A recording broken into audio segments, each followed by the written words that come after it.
So I've been posting a lot about music lately, and it got me thinking about the huge role that syncopation plays in popular music, particularly starting at the beginning of the 20th century up until now.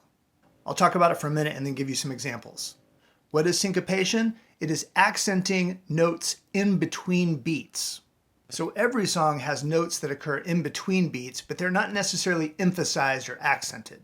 Here's a non-accented in-between beat. Think of the second part of the song like Old MacDonald Had a Farm. I might sing, and on that farm he had a duck, and was in between a beat, but it wasn't emphasized. It was just leading into the beat. And on the farm he had a duck. Very not syncopated. For contrast, what about the opening riff to What a Fool Believes? You hear that emphasis on that note in between the beat? Dum, dum, ba-da-da-dum. So a lot of popular songs in the 19th century were not syncopated. Now, this isn't a criticism. There were some, as they say, straight up bangers back in the day. When Johnny Comes Marching Home, Battle Hymn of the Republic, all the great American hymn tunes, awesome stuff, but definitely not syncopated. Here's an example of the song Beautiful Dreamer by Stephen Foster. You can hear how it's in a 3 feel and everything's right on the beat.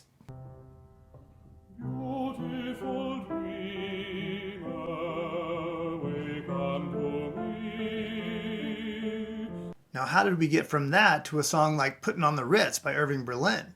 If you're blue and you don't know where to go to, why don't you go where Harlem splits? Puttin' on the Ritz. Bum bum bum ba-dum ba-dum bum bum bum bum ba-dum ba-dum ba-dum bum bum. So syncopated.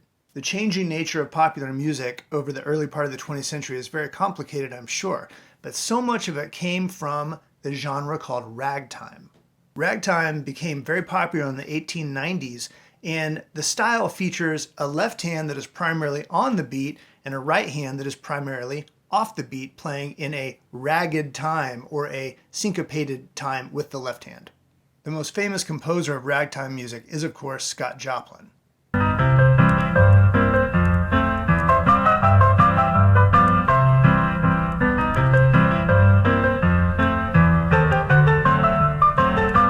In fact, come inside with me to my out-of-tune piano for a little bit and I'll show you a bit of how one of his pieces works. So listen to the left hand from Scott Joplin's Maple Leaf Rag. Everything is right on the beat.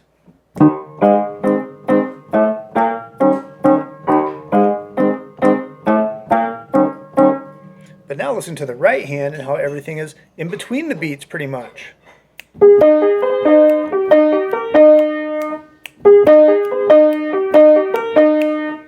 And then when you put them together,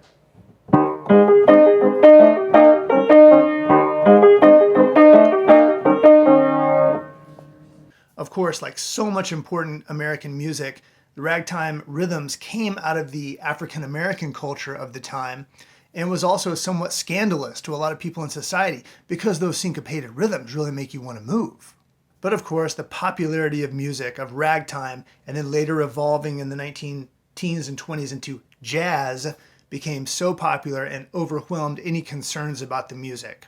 And to this day, if you hear a song that really makes you want to move and groove, it's probably syncopated.